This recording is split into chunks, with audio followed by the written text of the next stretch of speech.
In this video, let us continue our discussion on process scheduling algorithms. The scheduling algorithms that we have seen so far has only one ready queue. Now, let us look at another set of algorithms which uses multiple queues.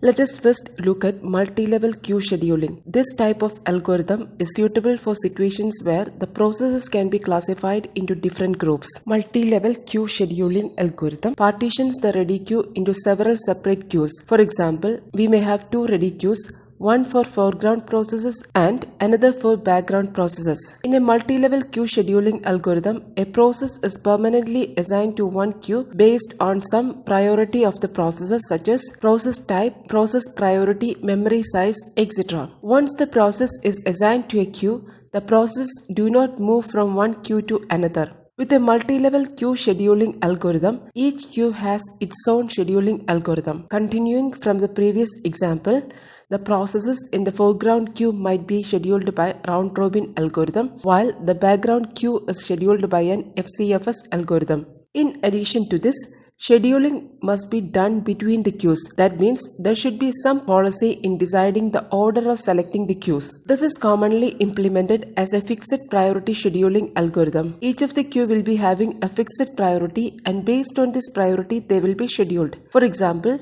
foreground process may have higher priority than the background process. All the processes in the foreground queue will be processed before the processes in the background queue. Assume that the CPU is currently executing a process in the background queue. At that time, if some foreground process arrives, then it will be put into the foreground queue. Since a new queue is created with higher priority than that of the background queue, the processes executing in the background queue will be preempted and the CPU is given to the newly arrived process. That means there is a scheduling among the queues themselves. So, the difficulty with this particular policy is that if there is a continuous flow of foreground jobs, then the background jobs will never get a chance for execution. So, fixed priority scheduling has got the possibility of starvation. Then, another possible alternative is the time slice. It means that each queues get a certain amount of CPU time which it can schedule among its processes. For example, we can say that 80% of the time the scheduler will take the jobs from the foreground queue and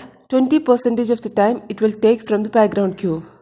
Within 80% of the time, the CPU executes the foreground process in round-robin fashion, and remaining 20% of the time, the CPU executes the background process in FCFS policy. Here is another example of multi-level queue scheduling algorithm with 5 queues listed in the order of priority. The first queue has the highest priority, next queue has the next highest priority, likewise the last one has the lowest priority. The processes in the student queue will only be executed if all the above queues are empty. Within the queues, the processes are executed using some other scheduling algorithm that we have seen earlier. Now, let us look at multi-level feedback queue scheduling. In multi-level queue scheduling, we have seen that the process cannot move between the queues. Multi-level feedback queue scheduling is like multi-level scheduling except that the processes can move between the queues. That means one process will not always belong to one queue, but it can move from one queue to another. There are certain parameters that should be considered while designing multi-level feedback queue scheduling. Each queue should have its own scheduling algorithm. What is the rule that should be used to promote a process to higher priority queue?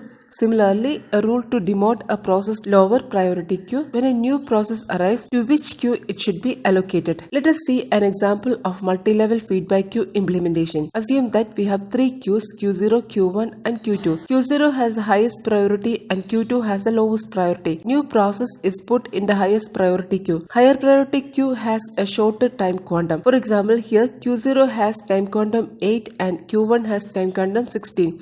The bottom queue has the FCFS policy. Processes are executed from the highest priority non-empty queue in round-robin manner. That means the processes in the Q0 will be executed first. Each process will get 8 milliseconds to execute. After finishing all the process in Q0, process in Q1 starts execution. Each process in Q1 will get only 16 milliseconds to execute.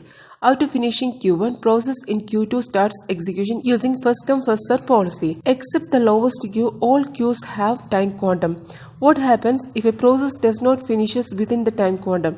If a process uses its full time quantum and if it does not finish within the time quantum, its priority is reduced and is moved to the lower queue. For example, assume that the burst time of P1 is more than 8 milliseconds. After 8 milliseconds, P1 is preempted and is moved to the end of Q1. If a process blocks before the expiry of the time quantum, it stays in the same queue. Processes that wait too long in a priority queue can be moved to another queue. Aging, which prevents starvation, can be implemented in this manner.